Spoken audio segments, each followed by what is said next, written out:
The words of teacher, son of David, king in Jerusalem. Meaningless, meaningless.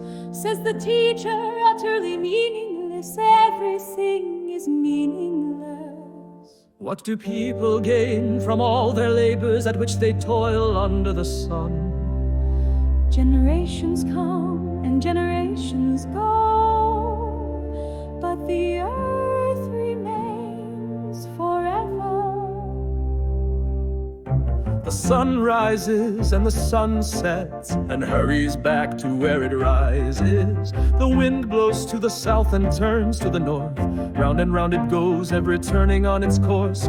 All streams flow into the sea, yet the sea is never full. To the place the streams come from, there they return again. All things are wearisome, more than one can say. The eye never has enough of seeing, nor the ear its fill of hearing. What has been will be again. What has been done will be done again. There is nothing new under the sun. Is there anything of which one can say, "Look, this is something new"? It was here already long ago.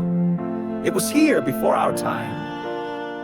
No one remembers the former generations, and even those yet to come will not be remembered by those who follow them. I, the teacher, was king over Israel in Jerusalem. I applied my mind to study and to explore by wisdom all that is done under the heavens. What a heavy burden God has laid on mankind. I have seen all the things that are done under the sun. All of them are meaningless, a chasing after the wind. What is crooked cannot be straightened. What is lacking cannot be counted.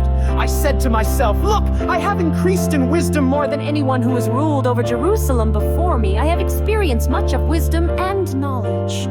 Then I applied myself to the understanding of wisdom, and also of madness and folly, but I learned that this too is a chasing after the wind. For with much wisdom comes much sorrow. The more knowledge, the more grief. I said to myself, come now, I will test you with pleasure to find out what is good. But that also proved to be meaningless. Laughter, I said, is madness, and what does pleasure accomplish?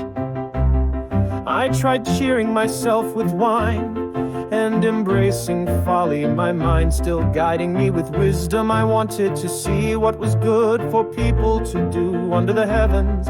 During the few days of their lives, I undertook great projects. I built houses for myself and planted vineyards. I made gardens and parks and planted all kinds of fruit trees in them. I made reservoirs to water groves of flourishing trees.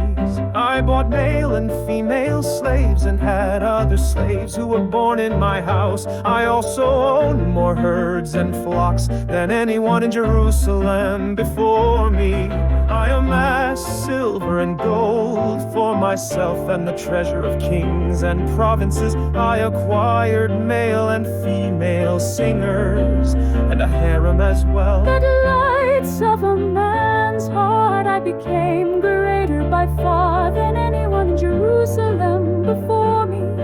In all this my wisdom stayed with me.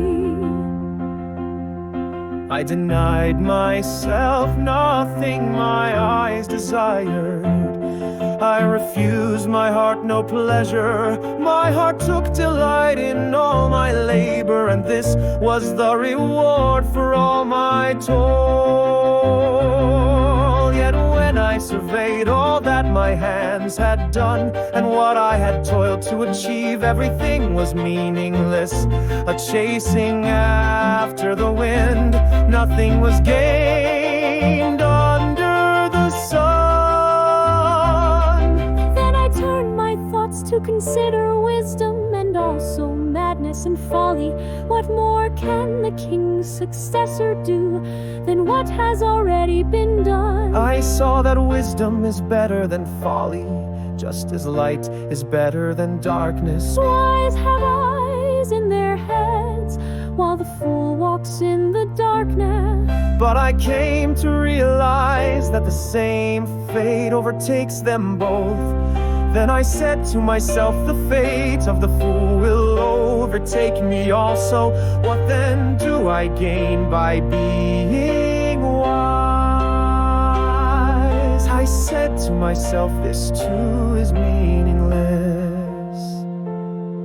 For the wise, like the fool, will not be long remembered.